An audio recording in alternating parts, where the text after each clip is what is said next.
திமுக கூட்டணி அரசியலின் உள் அதிர்வுகள் மெதுவாக வெளிவர துவங்கியிருக்கின்றன. அதில் தற்பொழுது அதிக கவனம் ஈர்ப்பது திமுக கூட்டணியில் இடம்பெற்றுள்ள மதிமுகவின் நிலைப்பாடே. சென்னையில் அமைந்துள்ள அண்ணா அறிவாலயத்தில் நடைபெற்ற தொகுதி பங்கீடு ஆலோசனையில் மதிமுக நிர்வாகிகள் தங்கள் விருப்ப தொகுதிகள் அடங்கிய பட்டியலை திமுகவின் குழுவிடம் சமர்ப்பித்தனர். இந்த சந்திப்பு சாதாரண ஆலோசனையாக இல்லாமல் கூட்டணிக்குள் உள்ள எதிர்பார்ப்புகளும் ஏமாற்றங்களும் மோதும் தருணமாக மாறியது. பின்னர் செய்தியாளர்களை சந்தித்த மதிமுக அவைத்தலைவர் அர்ஜுன் ராஜ் மிக உணர்ச்சிகரமான வார்த்தைகளில் கட்சியின் தற்போதைய மனநிலையை வெளிப்படுத்தியிருக்கின்றார். சிலர் சிரிப்பார், சிலர் அழுவார். நாங்கள் சிரித்துக்கொண்டே அழுகிறோம் என்ற அவரது ஒரு வரி மதிமுகவின் உள்ளார்ந்த அதிருப்தியை தெளிவாக வெளிப்படுத்தியது. அவர் கூறுவது, நாங்கள் கேட்ட சில தொகுதிகள் கிடைத்ததில் மகிழ்ச்சி இருக்கின்றது. ஆனால் எங்கள் கட்சியின் பலத்திற்கும் நீண்டகால கூட்டணி உறவிற்கும் ஏற்ப தொகுதி ஒதுக்கீடு கிடைக்கவில்லை என்பது மறக்க முடியாத வருத்தம் என்று தெரிவித்துள்ளார். இந்த கருத்து வெறும் எண்ணிக்கையை பற்றிய குறைபாடு அல்லாமல்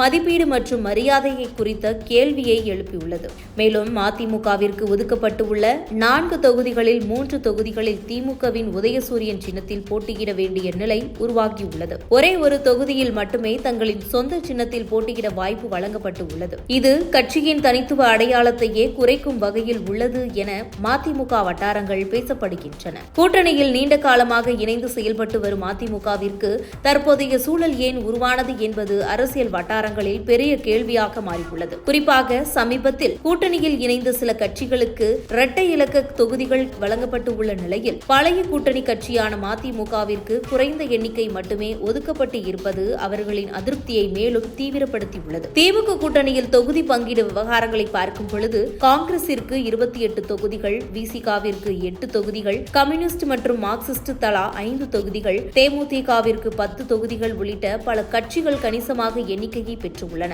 இதன் மத்தியில் மதிமுகவிற்கு வெறும் 4 தொகுதிகள் மட்டுமே கிடைத்து இருப்பது கூட்டணிக்குள் சமநிலை கேள்விகளை எழுப்புகின்றது. இதனால் கூட்டணியில் இருப்பது மட்டுமே முக்கியமா அல்லது அந்த கூட்டணியில் கிடைக்கும் மரியாதையா முக்கியம் என்ற விவாதமும் அரசியல் மேடைகளில் எழ ஆரம்பித்து உள்ளது. மொத்தத்தில் மதிமுகவின் இந்த சிரித்துக்கொண்டே அழுகிறோம் என்ற வரி கூட்டணி அரசியலில் உள்ள நுணுக்கமான சமநிலைகள், அதிகார பங்கு மற்றும் கட்சியின் அடையாளம் ஆகியவற்றை பிரதிபலிக்கும் ஒரு வலுவான அரசியல் செய்தியாகவே பார்க்கப்படுகின்றது.